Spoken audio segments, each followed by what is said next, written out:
Guys, welcome back to my channel. আজকে বানাবো পনিরের একটি নিরামিষ রেসিপি।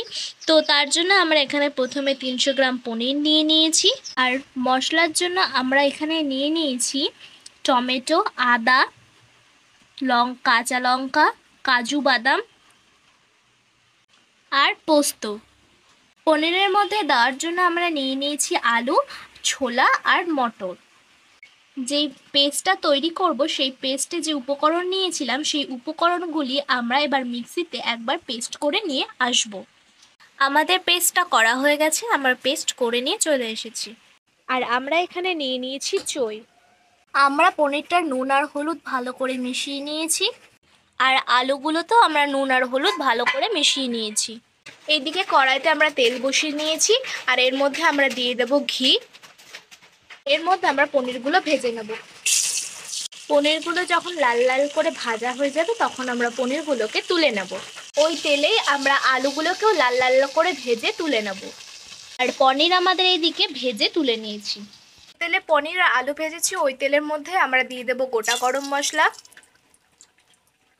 আর এরপরেই আমরা এর মধ্যে দিয়ে দেব যে পেস্টটা তৈরি করেছিলাম সেই পেস্টটা। মশলাটা দেখুন আমাদের এখানে ভালো করে কষানো হয়ে গেছে। এরপর আমরা দিয়ে দেব সানরাইজের জিরা পাউডার, দিয়ে দেবো সানরাইজের ধনিয়া পাউডার, আর কালারের জন্য দিয়ে দেবো আমরা কাশ্মীরি লঙ্কার গুঁড়ো, আর দিয়ে দেবো গোলমরিচের গুঁড়ো, আর দিয়ে দেবো কিছু পরিমাণ টক দই। দিয়ে মশলাটার সাথে আমরা ভালো করে আবারও কষিয়ে নেব। মশলাটা আমাদের এখানে ভালো করে কষানো হয়ে গেছে। এরপর এর মধ্যে আমরা আগে থেকে ভেজে রাখা আলু, পনির, মটর, ছোলা ওইগুলোকে দিয়ে মশলাটার সাথে ভালো করে আমরা কষিয়ে নেব আরেকটু।